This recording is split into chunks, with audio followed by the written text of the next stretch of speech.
Hi YouTube, this is Michael Zingara of Average Guy Guitar, and today I am going to do a surf guitar collection of my surf guitars. This is going to be pretty thorough. Basically I'm going to talk about each guitar, why it was selected to do that type of sound, playing philosophy, how you buy these guitars at a good price, things like that. Be it you're a beginner or an old hand at the guitar, I think there's going to be some information in there for everybody. So if you like some thorough rundowns on guitars, basically this collection is kind of geared around a guy who'd want to play surf, rockabilly, bluegrass, country, 60s garage rock, thrash metal, good hard rock like AC/DC, kind of stuff like that. It's not going to be a collection of Les Pauls and Fender Stratocasters and Paul Reed Smiths and stuff like that. My own personal philosophy with guitar is I don't want to spend more than $500 for a guitar. So basically I take my time, shop around, and look for pickup configurations and body styles that I'm trying to get, because I'm trying to emulate a bygone era of sound. I do like the new modern psychobilly and stuff like that. So it's a little bit of everything in the collection, but it's all pretty neat. Now I do promise a special surprise at the end, something you guys probably wouldn't guess, but that's for the ending. As far as guitars, I got a philosophy. It's kind of like, I don't know, I like guns also. It seems like the more advanced guitars get, the more they all look the same. Kind of like the cars too. Everything's a 9mm automatic, and high capacity clip. Everything looks the same. Blah blah blah. But truth be known, the guys who actually use those guns and kill people, according to the FBI, it's a .357 revolver. It kills more people in America than anybody. Now, how that applies to guitars is, everybody's wants these high-end, vintage, crazily priced guitars. But what they really should be looking for is a good .357 of a guitar. Something good, quality made, reliable, that gets the job done efficiently and effectively. Alright, without further ado, I got a couple notes on some of these guitars. That first one right there is a Yamaha EGV 103C. It's got a metallic sparkling red finish. It's kind of like the same finish they use on like Perloid type white guitars. Same spray medium. 22 frets, 25.5 scale. 3-cylinder coil Yamaha pickups, 5-way switch, and I like where that switch is up at the top above the palm trees. Got a volume and a tone knob, and a jack on the pickguard, which I don't particularly care for. This basically is the most comfortable Strat shape for myself. I am kind of a barrel-chested guy, and this guitar fits me like a glove. It's a pretty good surf machine. Takes care of all that stratty kind of tone. And if I were to update anything, it'd probably be the string trees and the pickups. I haven't really decided which company I'm going to go with, but or when I'm going to do it, but I am going to do it someday. Alright. Unlike other guitar collections where they save all the acoustic guitars that nobody cares about to the end, I'm going to intersperse them here I've got 7 acoustics. Alright, so I'll put them in between the normal electric guitars.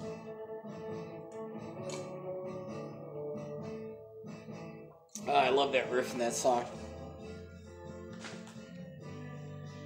Alright, to our next guitar.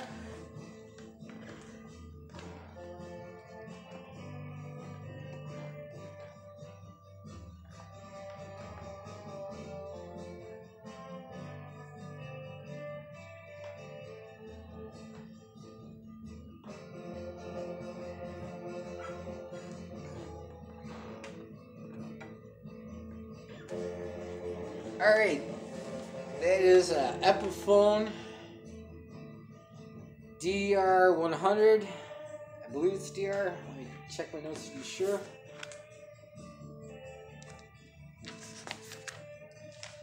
Basically, it's a ebony guitar with ivory binding on the sides, both front and back, and a bound neck. Spruce top, mahogany body, slim tapered neck, rosewood fingerboard with pearloid inlay dots, nickel hardware, and that's a dreadnought body shape. This is probably my second favorite acoustic. I got way too many acoustics, so a lot of these acoustics are for sale. This is one of them. I'd probably let this one go for $100. It'd have to be a local pickup in Chicago. Any of the guitars, I'm not shipping. It's not worth it. But I will sell them to someone locally if they're looking to get a guitar. I did set up the action on it. It plays like butter. It's pretty cool. Alright. Let's go to the next guitar. Get that back in frame.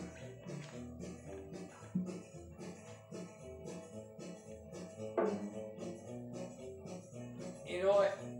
We might as well do this one too. This is an AJ, which is a little bit more expensive. It's a step up. It's a Model 100, all natural, same stats as the black guitar I just showed you. And that one I could let go for $150. Local pickup.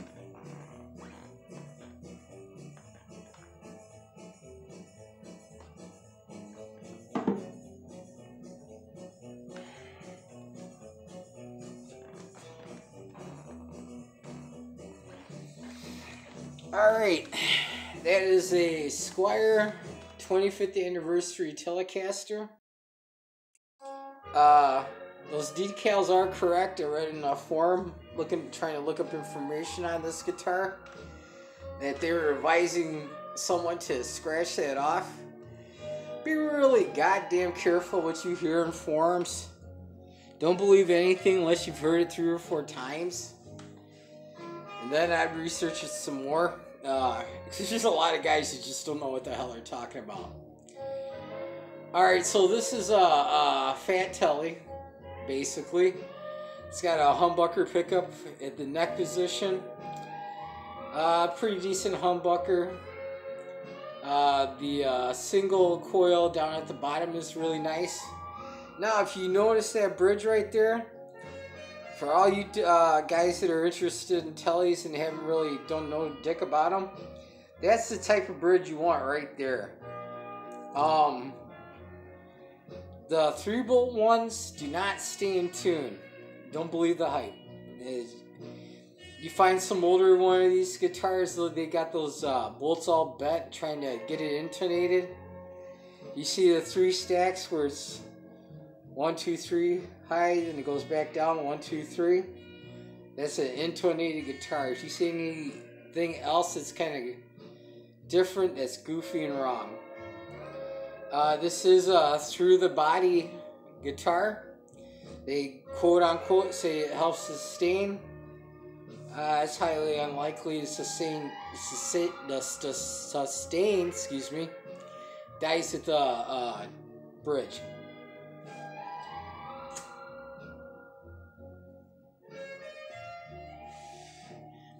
Let's see, I believe that's a double ply pick guard.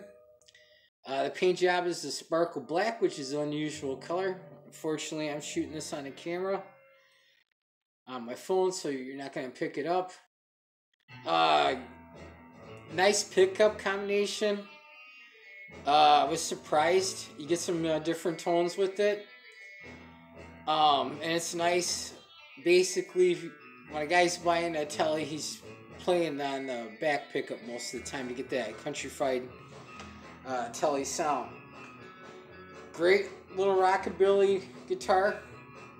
The neck's nice. It's not a baseball, but you know it's a fatter neck because it's a fat telly, which I'm fine with. I don't really have neck preference because I try to rotate my guitars. That comes from another philosophy with like guns. I believe you should be able to shoot just about anything from a big 50 caliber to a little 22. You know, it's always good when a guitar fits or a gun fits, but you know, you should be able to pick up anything and play it. You should be able to pick up any gun and shoot it and be accurate with it. So, you know, I got this really cheap. I'm pretty happy with it. You gotta be careful with low-end guitars like Squier. Especially the big name companies that sell low-end guitars. They're really hit and miss. Don't get me wrong, there's some gems out there, but there's a lot more misses than hits, in my opinion. And that's strictly my opinion. So what I experience. If you experience something different, I'm happy for you. Alright, let's do another acoustic. Get those out of the way.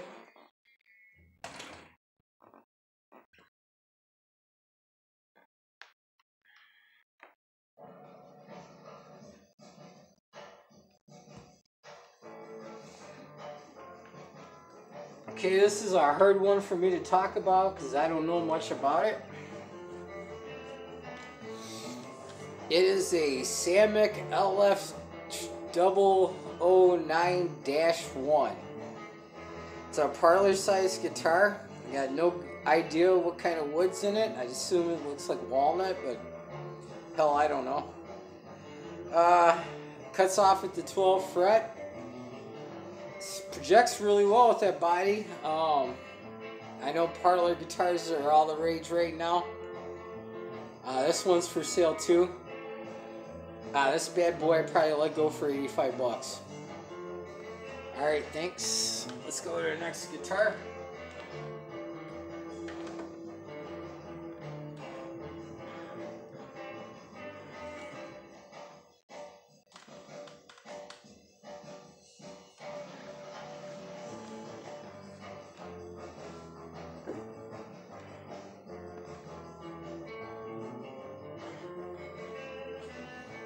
Alright, here's another kind of a hard one to find.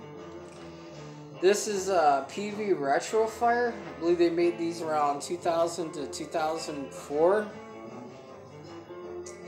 You know, I get some of my information off the internet, so you know it's got to be correct. Really cool guitar, man. I bought this for the garage rock kind of look and sound. That pickup leaning at the neck, at the angle, kind of fascinated me. And man, these PV pickups in this guitar have got some big pull pieces. So let's go through the guitar. Black finish, mother of pearl or toilet seat pickguard. It's got humbuckers in the bottom. The bridge is through the string goes through the bridge and goes at the end of the tail piece. Not sure how you would call that. Fake pearl inlays. Really cool head. Maple neck. Not sure what the body is. Probably basswood. Now, I know a lot of people poo-poo basswood, but you know, if it's good enough for Steve I, who else uses it? Burton,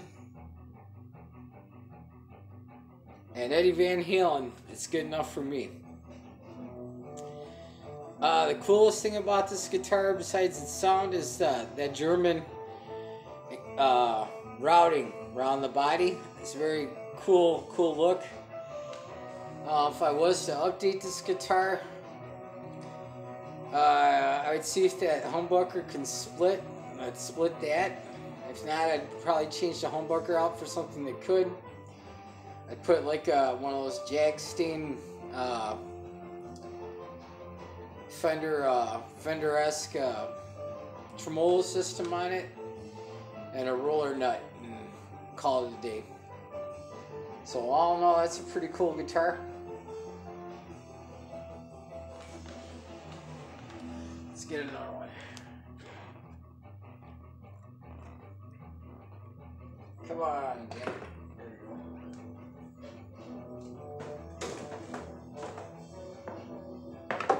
I tell you, nothing goes right when you try to shoot a video. Oh, I'm having some technical difficulties here. There we go.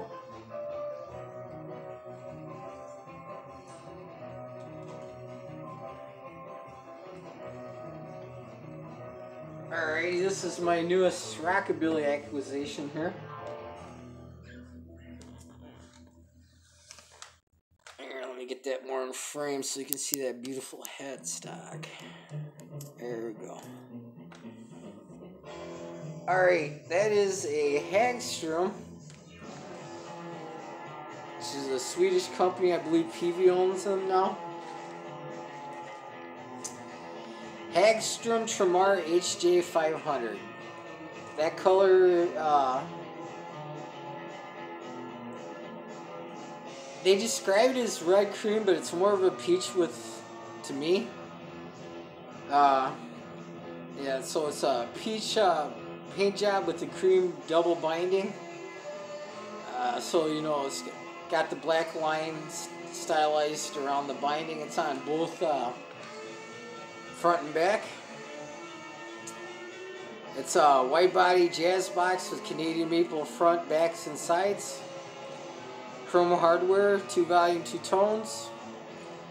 The pickups are HJ50 humbucking pickups. Has a 3-way switch. Here's a unique feature about this guitar. The truss rod is a trademark H-expander truss rod. Basically, it's a double action rod, and it's one of the reasons that the neck is so skinny, man. This has got to be about the skinniest neck I felt on a hollow body. Let's see, it's got 18-to-1 machine heads. The actual fretboard is artificial. It's trademark resonator wood fingerboard.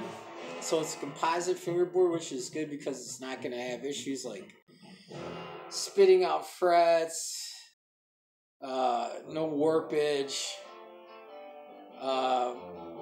Supposedly the frequency through this material is supposed to be better than wood. It's one of the reasons why the neck's so skinny. Alright, now back to let's go to the headstock. It's got 18-to-1 machine heads.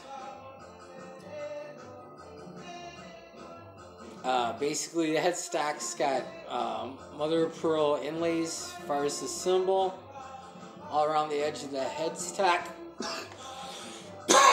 And there's it's a dual lined inlay job, so it's very beautiful. Bar none, I like butterbean tuning heads, but the ones on these with the 3 tried stack tuning head, very stylish Art Deco looking. I like it. Alright, I also like the 2 skinny black at the 12 for the inlays. Alright, let's get down to talking about the vibrato there. That's a Tremar vibrato made by Hagstrom. Basically, it has a tune-o-matic bridge. The wood piece under it is ebony, and that's free floating. And right now, I still got the little foam right there. I can keep that foam there because it doesn't have a nitro finish. Nothing's gonna happen. If you do have a nitro finish, you can't do crazy stuff like that at all. Let's see. Oh, I forgot about the nut. That nut up there is a GravTech TUSQ XL nut. So that's a graphite nut. And basically that keeps those strings from sticking when you do some extreme bends or what have you. You know, if you know you got that problem. Excuse me, I got a cold. If you're tuning your guitar and you hear that little chime, that means it's sticking in the nut. Alrighty, let's get back to it. The neck. It's Canadian hard rock maple.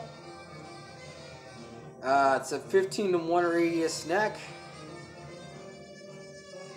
Scale length of it is 24 3/4. This act was designed by the famous luthier Jimmy DiGusto. I think I got his name right. Alright, and there's also a trademark high-grade polyester finish. Not a polyurethane. So, it's got a really glassy feel to it. So that's got to help the, on a hollow body, that might help the, neck, not neck. That might help the face resonate.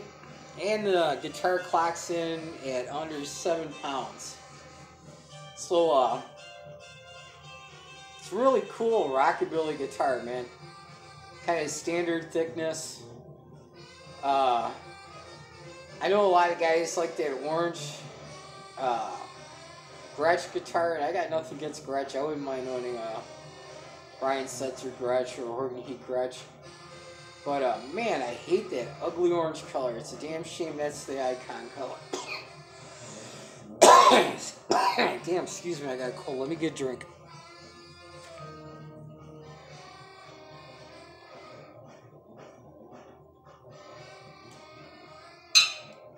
So all in all, man, these guitars roughly go for, I think they seem as high as $899. They normally clock in at about 8 or 7 bills, right in between that range. I got this brand spanking new off of Reverb. I think the guy was in New Hampshire or some shit, probably some mom and pop music store in the middle of nowhere. People didn't know what the hell this was, and he ended up selling it to me for $400. And it's not a refurbished instrument, it's a first. Pretty cool guitar. I really like it. I'd recommend them to just about anybody who wants to rockabilly.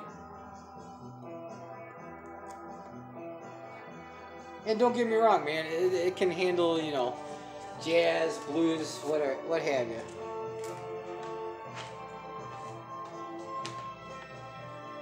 Alright, let's do another change here.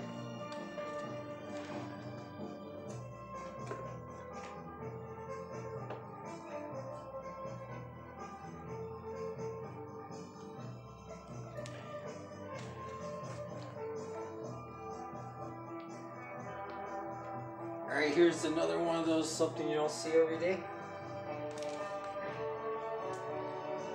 Alright, don't laugh. That is a first act guitar. Alright. Now, what a lot of people don't know is First Act has a pro shop where they actually make some good models of good guitars. Most of that crap that they sell at Walmart or Toys R Us or what have you, I'd stay the hell away from it. It's no good. And, you know, if you got a little kid you know, wants to get a guitar, let him play on one of those for a couple months. Get the action set, or if you know how to set the action, do it. Don't make it so miserable for him or her. Then get him a real guitar. But this first act right here, this is a real guitar. Now this one's got kind of an odd backstory to it. A while ago, Volkswagen was having a hard time selling Volkswagen Bugs to men. As soon as that Volkswagen came out, all these, it turned into a chick car. They all glommed on it and kind of ruined it for any guy, self-respecting guy, who wanted to get a Bug and couldn't get it. He's going to get hassled. He'd have to go and get an older one. Now, to combat that, they designed this guitar and a car stereo to go with it, where the guy could play, or gal could play through the speakers, car speakers in this car, and the radio. And there's some effects in the radio and everything, but there's also effects in this guitar. So got this all written down so I could explain it to you guys, because there's a really unusual pickup system in this. Alright, so like I said, this is a first act. It's a VW Garage Master. And let's shoot down what exactly this thing is. It's white with a really shiny black pickguard. They came in the following colors: black, blue, ivory, or red. Basically, it depended on what color your car was, is what guitar they threw in with it. It's got a 22 rosewood fingerboard. At the 12th fret, there's a really cool Volkswagen symbol inlay. It's a bolt-on neck, active humbucking pickups. There's 3 VW logo styled knobs that are knurled. Those are pretty cool. I can't really see in the picture, but there's 3 black slide switches that go up and down. When you actually switch on one of them, a blue LED comes on, and I'll explain that a little bit later. It's got a very similar Tune-O-Matic style, but it's actually locking. It's not going to fall off when you take your strings off. Bridge piece. And the tailstock, the actual strings run through the body, so that's kind of cool. That's debatable if that gives you any sustain, but that's what they like to say. The touch, speaking of logos, the custom touch rod cover has another really stylized VW logo on top. Now let's talk about the pickups. Under that lower pickguard, there's a preamp modeler type chip. And, you know, it's an active guitar, so it's got a preamp in it, but it also, this guitar generates its own distortion like an overdrive pedal. It comes on, it indicates the status. There's a cleaner distortion switch, a tone switch shift, which is a treble cut. And when you turn on that preamp circuit, the master knob, there's a master volume knob that engages. It's got a really cool Volkswagen gig bag. It's probably the neatest gig bag I've ever seen. I got all the paper candy to go with it. On the back, there's a snap case 9-volt battery holder for the active pickups. And these things came with like a VW cord and a VW seatbelt strap. And it's, what I mean by seatbelt strap, it's made out of seatbelt material. And on the back of every guitar, which you can age these guitars, is the same exact VIN number on a VIN number plate on the back of the headstock that's basically right between the two rows of tuners. Now, how to age one of these guitars is you call up an auto parts store, tell them you have this car, and you give them the VIN number. They'll be able to tell you what year the car is. So, all in all, pretty unique guitar. It sounds amazing.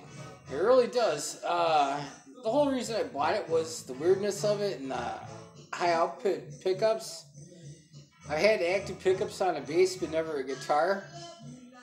And it's pretty diverse, man. Passive, you can do anything you could do with a passive guitar. The active pickups, dude, you can play some pretty killer thrash metal on it. And, you know, especially when you crank on that distortion and push the amp. It's really something else, man. Like when a guy tells me, hey, you know, I got $500, I want to buy a guitar and maybe an amp. I say, you know, if you can, you find it, get one of these guitars, man, you can't go wrong. So, that's pretty cool. Alright, let's do another boring acoustic.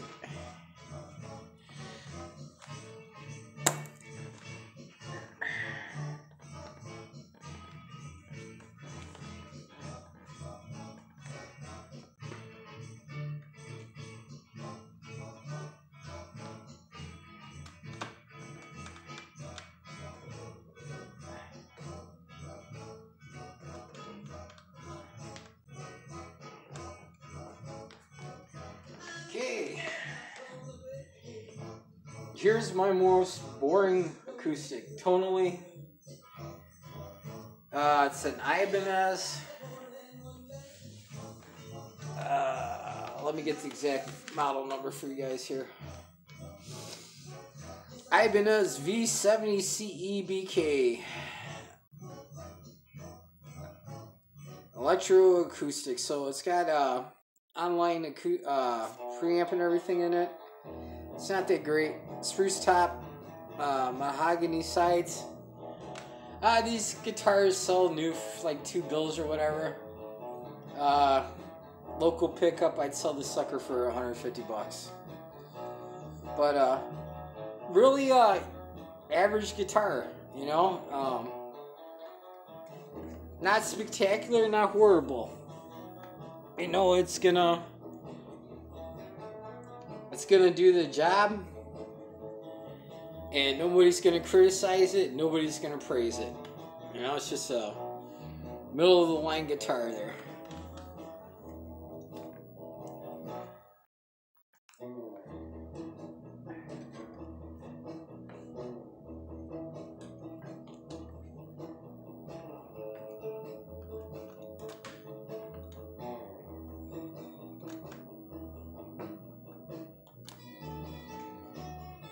Alright, here's something you guys probably didn't pay attention to even when you saw it. Alright, I'm not a huge fan of Gibson, but there's a couple reasons why I bought this guitar. It's really goddamn cheap. It's a Epiphone Les Paul 100. Sunburst finish, all the stuff a normal Gibson has. You know, you've seen 100 of them. There's a couple reasons why I bought this. It's a bolt-on Gibson, alright? Which is great because I don't like set necks. What if you have to shim the neck? Kind of screwed, aren't you? So, I like that about it. I like the fact that it doesn't have that extreme tilt that Les Paul has. It supposedly gives you miles and miles of sustain. I don't know, most of the Les Pauls I've ever played are pretty buddy. Another reason why I bought it, if you pay attention to the humbuckers, I don't know if you can see it, there's supposed to be pull piece bolts in there. Now I took those suckers out because I was looking for a two single coil guitar, and I couldn't find anything that satisfied my ear.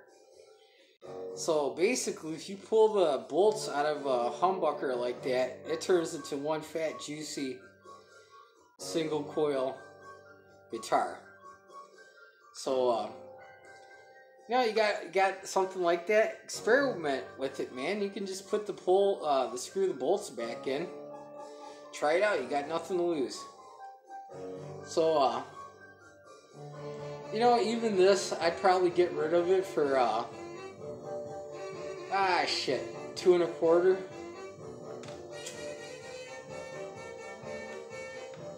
Local pickup.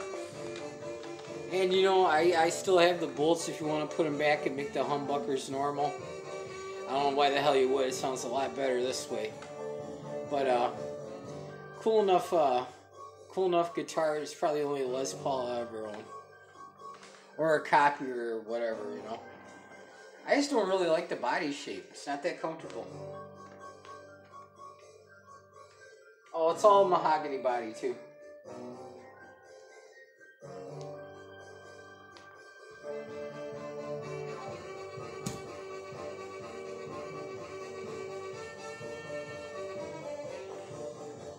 Alright, let's do another acoustic.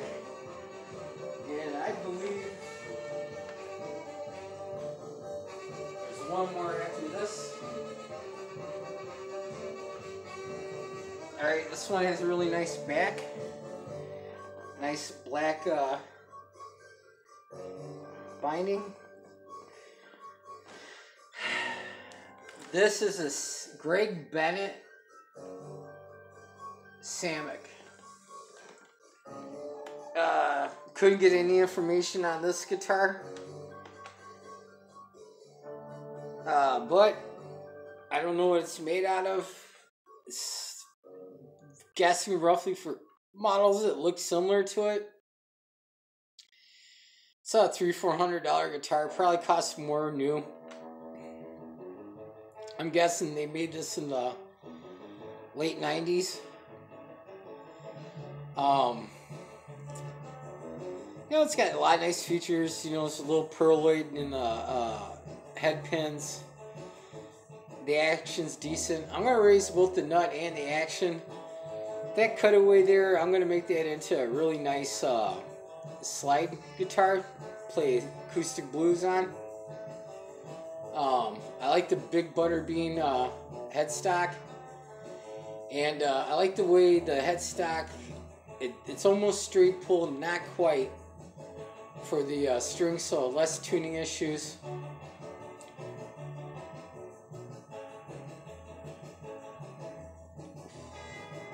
All in all, really great sounding guitar. Oh, it is also acoustic electric. It's got a Fishman system in it, so that's good quality stuff. Can't wait to do the nut work and the bridge work on this thing. I think that guitar is just gonna howl. All right, let's get in our guitar real quick.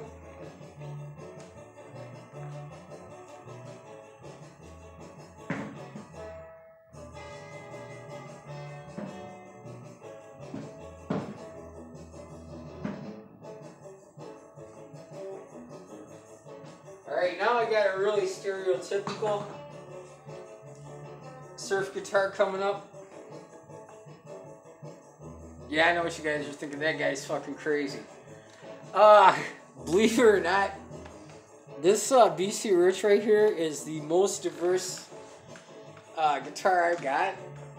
I picked this bad boy up out of a pawn shop for $209. They're used to selling the bottom end shitty bronze and fucking all these crappy BC Riches that they totally ruined their name with. And I got it for that price because they were selling a bronze for the same price. It was a Warlock, you know. This guitar is great. That's another reason why I won't buy a Les Paul. That neck is the same scale, same radius as an average Les Paul. And, you know, I like how that plays. Okay, I have to do this one from memory. Basically, it's got a quilted maple top mahogany body, trans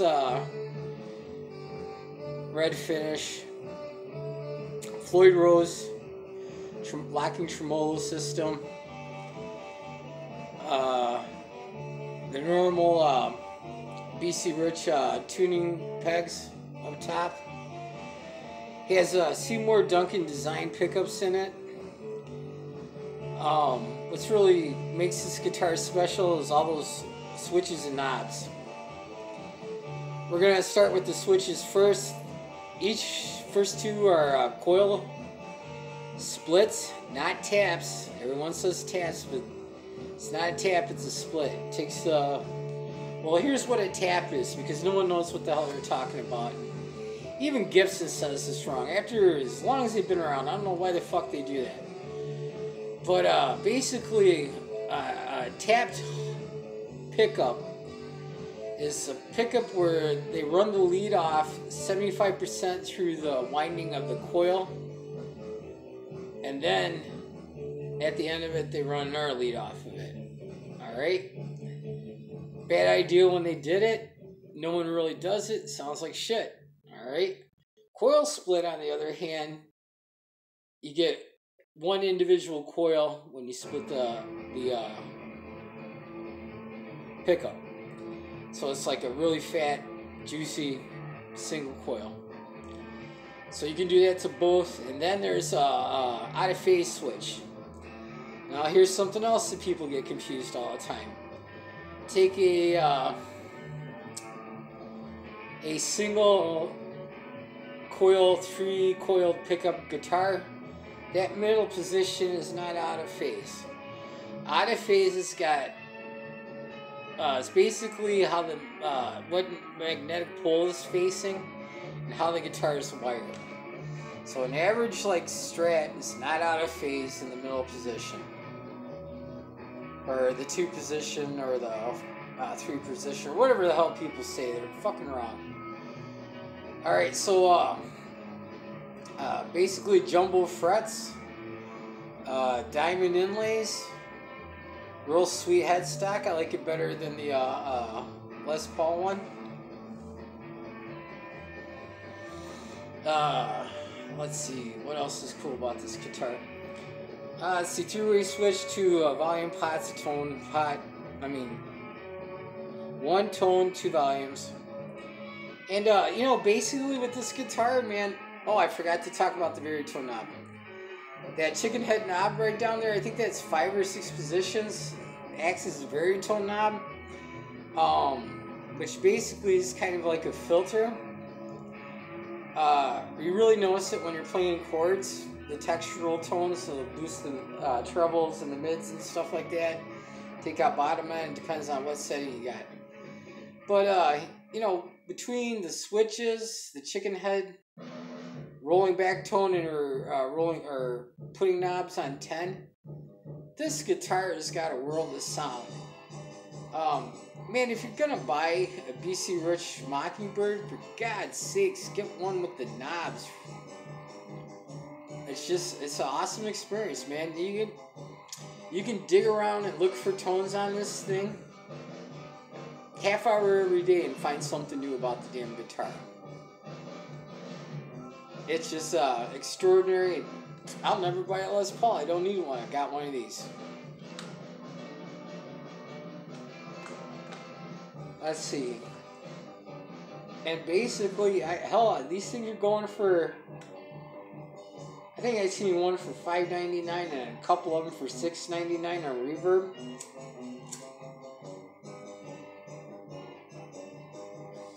So, I'm not going to get rid of it, man. The guitar seems to keep appreciating. No, as BC Rich goes down the hole, even their Korean stuff like this is getting to be worth money. And, you know, not everybody's making guitars in China and Indonesia. People are wanting the Korean stuff, just like with the Japanese in the 80s, man. Everybody was like, oh, it's Japanese, I don't want it, I want American. Well, when that Japanese shit disappeared and everybody realized how fucking good it was, prices are through the roof now. You You know, everybody's got a fetish about them.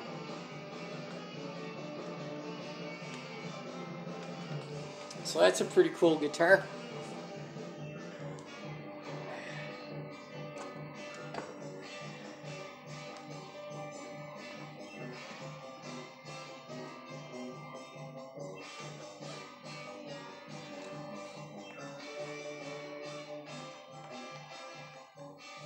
Alright, this is my couch guitar. I don't think I got enough room to demonstrate it, but it's got a contoured body where it kind of arches like this. It's a Chinese guitar. You know, it's basically something for sitting on the couch that you don't worry about messing up. Super comfortable body. I wish all Super Strats had this body.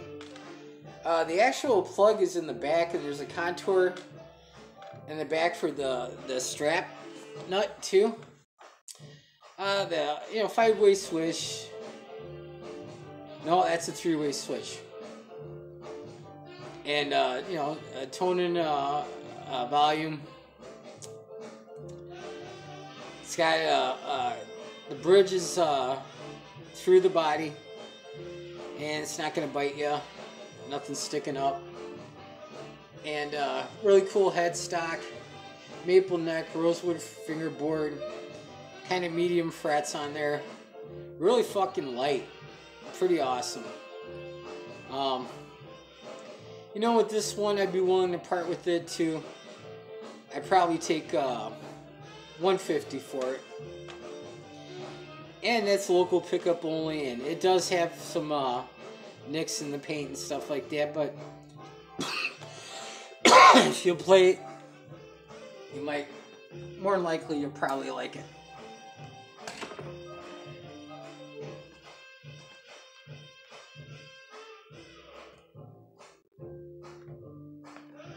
Alright, we're going to do the last acoustic.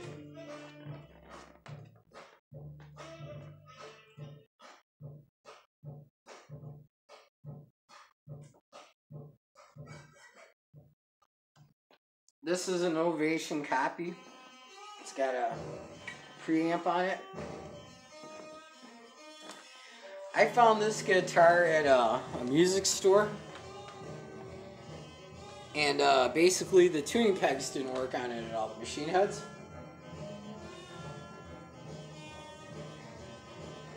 So I was able to pick this bad boy up for $50. And I went to that store to buy a guitar pedal, and I saw this guitar, I couldn't pass it up.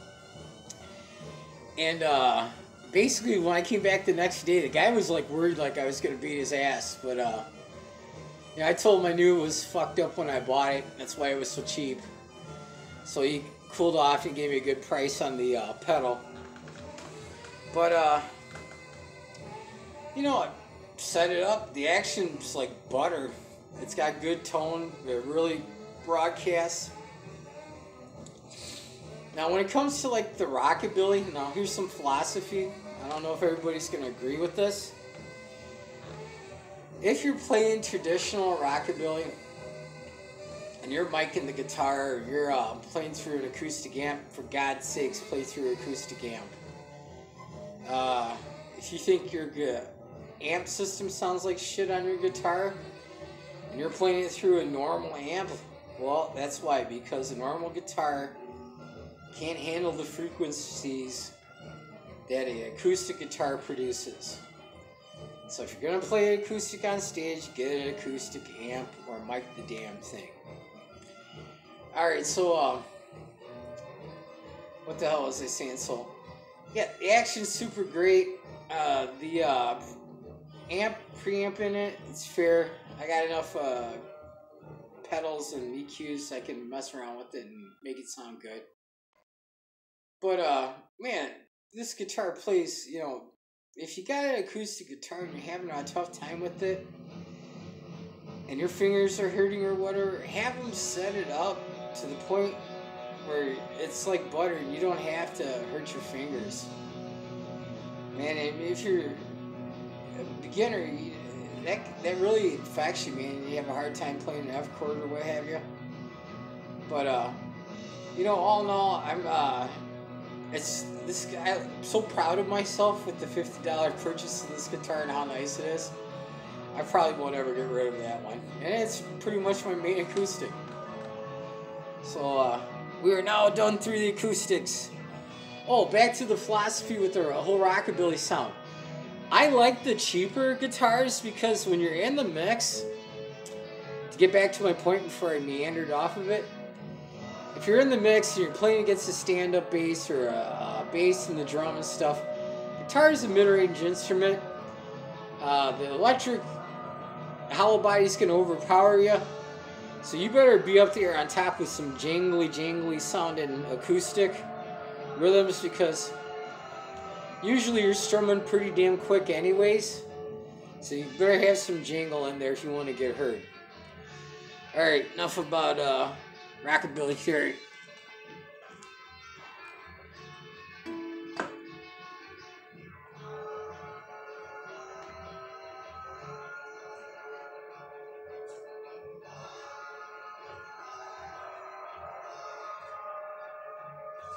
Alrighty.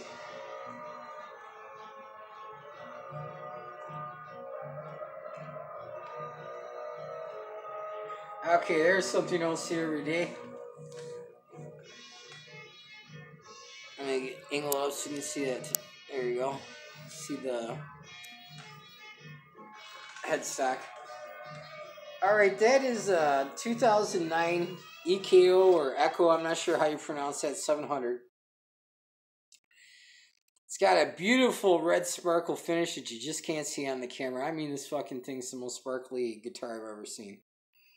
It's red on the front, silver on the back. I don't know why it's two-toned. This was another reverb purchase. Basically, this cat brought it back from England.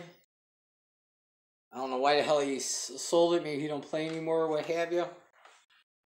He bought it on that famous street in England where all the guitar shops are and stuff like that. So, let's talk about the actual guitar. It's got toaster style humbuckers. Beautiful mother toilet seat pickguard. A Bigsby style tremolo. I'm not sure if that's correct. There should be an Echologic one on there. So that might have had an earlier life as a hardtail. I just don't know. I'd have to call the factory, and it's an Italian guitar, and they're not going to be able to speak my language. Probably don't know shit about it either. It's got a white bound maple neck, rosewood fingerboard. The frets are really they got a nice height to them. I never played such skinny frets before. So it's got a different sound to it, different feel. Comes three-way switch and locking to pneumatic bridge. So that's not going to fall off like a Les Paul too. So, with these toaster humbuckers, it's a really, really surfy sounding guitar. Really cool. The only design flaw is I don't like how the output jack is up there on top. You got to use like a side plug or you'll bounce the vibrato on it if you move it.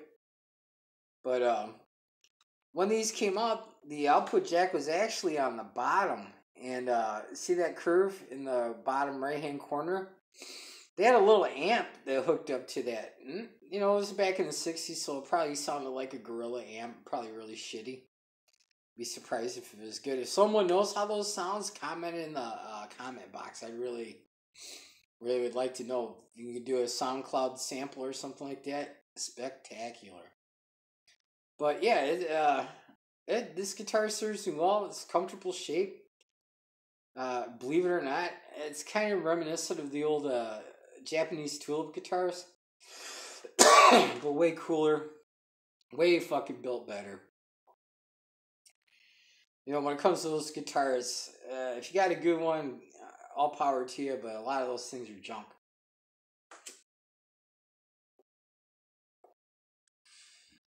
So, you know, kind of unusual inlays. It's like a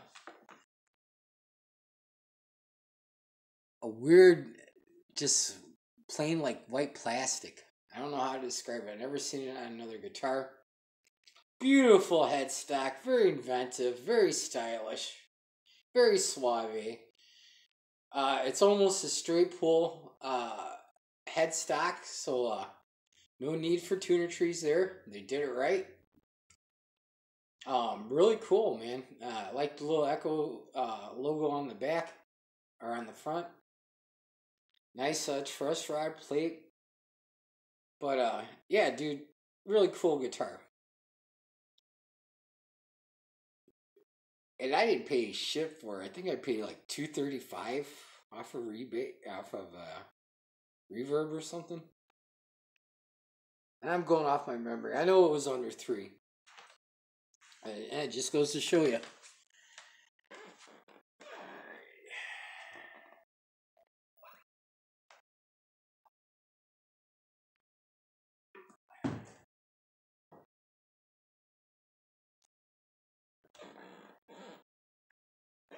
Alrighty, I don't think I talked about this one yet.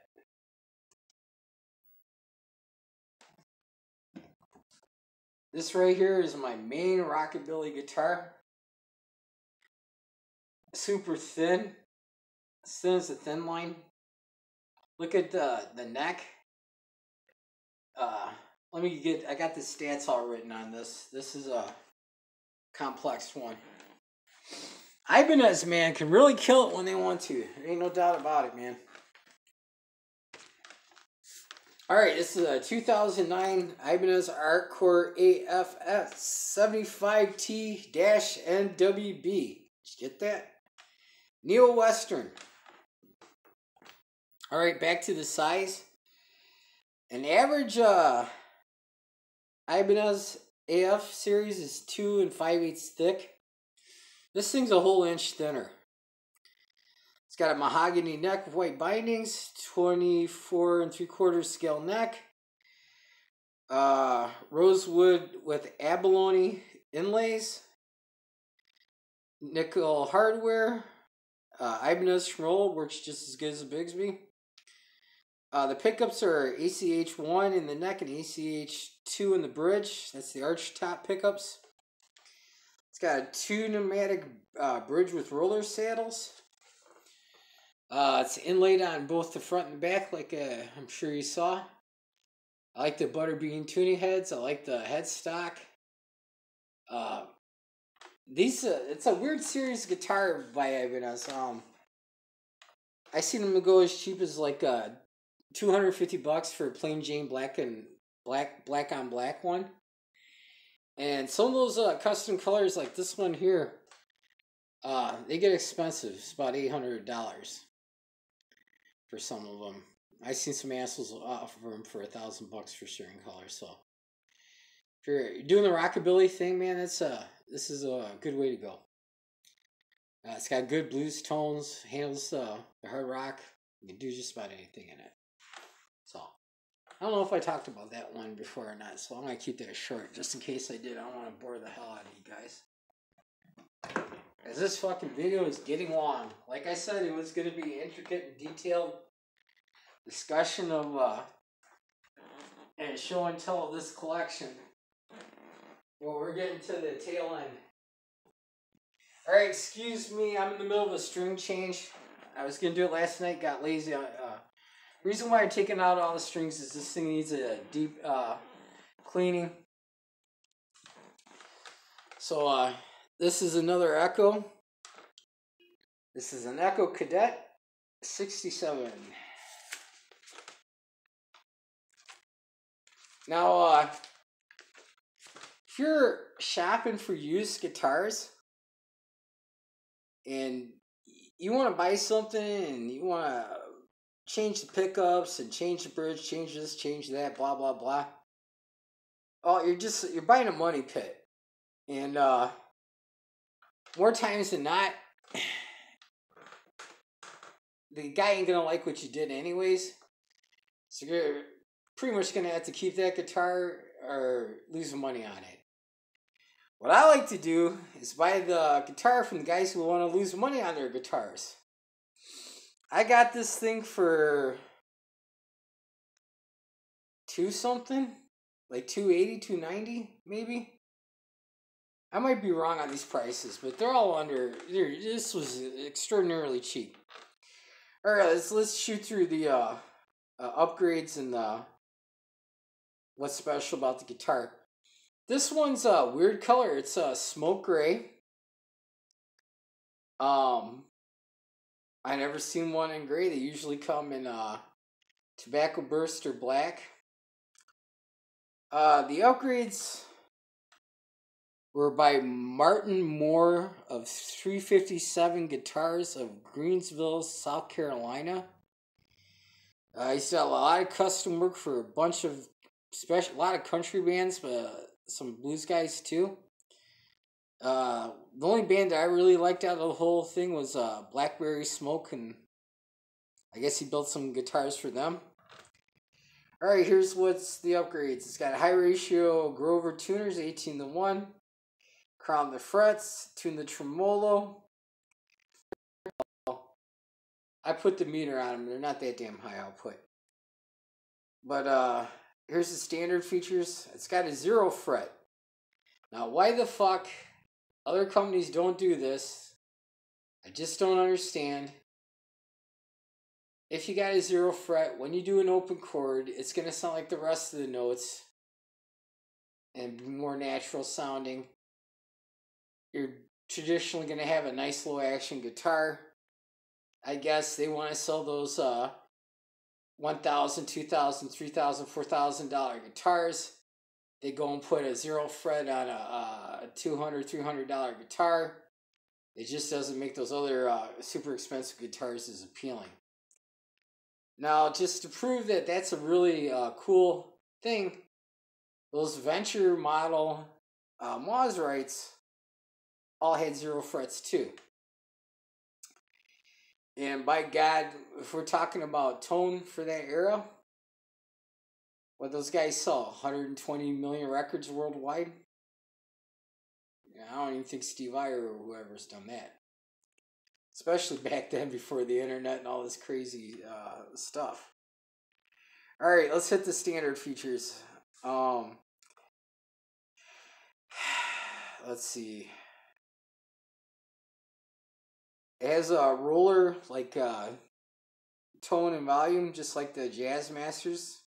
Not as worthless though. Individual tone switches for each pickup. So the good thing about that is with 5-way switches, you never get the combination of all 3 pickups at once unless you wire it yourself or have a guy do it for you. So basically, you can tonally do a lot of things the Strat can do and a little bit more. Let's see. Basswood. You know how I feel about basswood. Steve Vai uses it. Eddie Van Halen uses it. James Burton uses it. Multiply pickguard. Maple neck with standard C profile. White binding. I really like that neck on this thing. Double action truss rod. Rosewood fingerboard. 22 frets. 25 3/4 scale. Chrome hardware. 10.2 pounds. Make your back healthy. And an Ecologic tremolo with a Tune-O-Matic bridge. And that's another locking one. That one's not going to fall off, as you can tell. Yeah, that's just a straight Tune-O-Matic. I'd like to put a roller on there if I could. But yeah, dude, there's a cultish following for these guitars. They make t-shirts and everything, and they talk about it, you know. Other cadet guys, you know, and I played this guitar, and you can feel it. You really can. Now, the reissues that aren't upgraded were kind of weak sounding. And I got a guitar shop where the guy's Italian. He's got a fascination with Ibanez and all things Italian guitar. So he had one of these in his personal collection. I showed him mine. He let me play his from back in the day. That's the one vintage guitar that I'd actually try to hunt down and pay for. With my opinion on vintage guitars, it's not that they did everything correct back then, or it's the aging of the whole process. There's some guitars that are just built well. Those all pickups all got non-ceramic pickups in them, like the modern ones. I can't remember the word. I can't pronounce it right now. So they got weak ass magnets in them. And the deal is like there are some really fucking spectacular vintage guitars out there. But you know what? The guys who got them ain't letting go of them until they're dead. You know? And a lot of what's in the vintage market, unless it's, they buy an estate or something like that. A guy buys a vintage guitar expecting so much, doesn't get it, takes it to his repair guy, gets a bunch of shit changed around, and still doesn't get it. Fucking probably a turd, So if you're gonna buy vintage, don't shop with your eyes, shop with your ears, and basically really listen to it. You know what I'm saying? Because just because something's old and is cool doesn't mean it sounds great and is old and cool and your dream guitar, because you get brokenhearted. And I know a lot of guys who went through this. I'm a little bit older. I'm 45. I've been around musicians my whole life.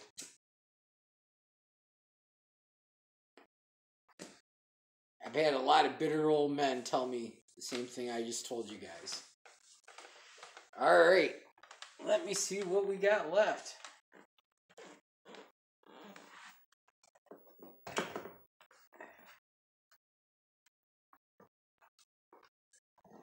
All right, it's time for that special surprise. So you guys have all been patiently waiting through. I appreciate the if you're to this point in watching it, you're a die-hard guitar guy. That rocks. All right, I think every guy should own one of these. Come on, baby, don't fall. There we go.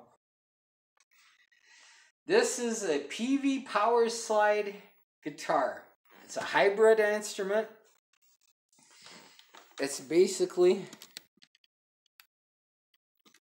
here, move back so we can get all that into the frame. It's a lap steel guitar that you can play standing up, and you can play it like a normal guitar. All right, let me give you the rundown on the specs on this bad boy.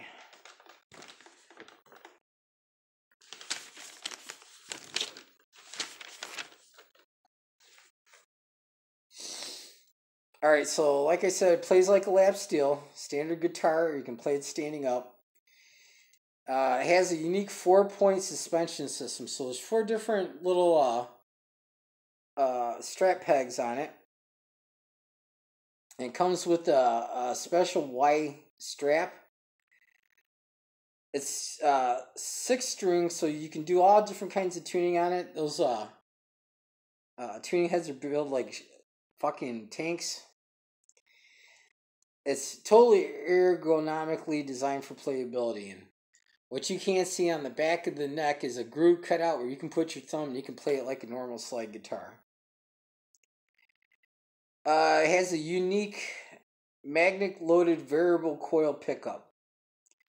Now what that means is you crank the knob one way, it's a single coil. The other way, it's a humbucker, and in between there's a blend. It breaks off at about 7 o'clock. And it's all at the turn of a knob. Sucker weighs 6 pounds, 17 ounces, or 6.17 pounds. I don't know if that makes sense because isn't there 16 ounces in a pound? Anyways, comes with a gig bag, a strap, and a custom slide. This fucking thing is fun. Oh my god, dude, you put a little dirt on there, turn up that humbucker. You're in George Thorogood country. You really are. I think every guy should get one. If you want to play dobro and you don't, or resonate square necked resonator guitar, uh, basically buy this first and see if you enjoy it. You know what I'm saying? Before you spend all that money. I love the hell out of this thing. It's awesome because it helps you with your finger pricking, and you get caught in a rut with your normal guitar playing. This is a fucking great distraction. You can't beat this with a 10-foot pole. It is badass. Everybody should get one of these things. Really. Even if you don't like slide guitar or you don't like lap steel or what have you, you're gonna get addicted to the damn thing. Scott Grove, I'm sure you guys are familiar with this station. He's the guy who turned me on to this. He's right. He's got a shitload of lessons. There's all kinds of lessons for dobro and lap steel guitar, and it's PV. PV is the shit for quality. Dude, their stuff lasts forever. And there's just really nothing that can go wrong with this thing. It's built like a brick shit horse. Sounds fucking great. Every guy should get one. It's cool. Cool is cool. Now, it's like a normal lap steel. It ain't got frets, it's painted. So if you guys are unfamiliar with that, don't freak out. I proverbially, just like everybody else, I got this for $200 off of Reverb from Canada. And they go for about $3 now. They do make a 2 pickup signature one. I wouldn't mind getting that, but it ain't on the top of my list because this thing is so damn good anyways. Alright, so basically, to sum up this video is, man, if you shop around, use different outlets like Craigslist, pawn shops, Reverb, look in your local paper, if you guys still buy paper, offer up. A lot of people don't know what they fucking have. And, really read about the features and stuff. And I know there's not a Fender in here. I know there's not a Gibson in here. And I tell you why. You take that Ibanez or that Hagstrom hollow body, they put more features and things that you'd have to pay out the ass for from either of those two companies. And they do it at a reasonable price. These are working man guitars. You know what I'm saying? I'm not a rich guy, but I've got a rich collection. You know what I'm saying? And it's rich in tone. It's rich in option playability. And it's targeted for the type of styles that I want to play. You know what I'm saying? If you're doing death metal, grindcore, or something like that, the only guitar you'd probably want out of this collection is the BC Rich and maybe the First Act. You know what I'm saying? But figure out why you're playing, what you want to play, get the appropriate tools for the job, and I think you won't be chasing this elusive tone. And the thing is, having tone variety helps you play better. Bar none. I don't think there's a guy out there that's a music teacher that would disagree with that. So, basically, that's my 2 cents. This video is way too damn long. I appreciate y'all for watching it. Let me tell you guys a joke. And if you're one of those oversensitive people, turn it off now. This joke actually came from my little niece. I think she's like 7. So if you want to hate somebody, go hate a 7-year-old kid. I'm just passing on the joke. And what she told me was, did you hear about the Native American guy who drank 300 cups of tea? I told her no. And she goes, yeah, he drowned in his teepee.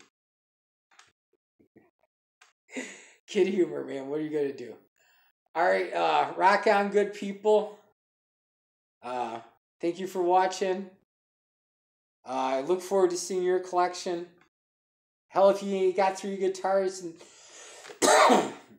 they're cool guitars, I want to see it. God damn it! Don't feel bad because you ain't got a bunch of them. Half these damn acoustics I'm selling anyways. All right, take it easy.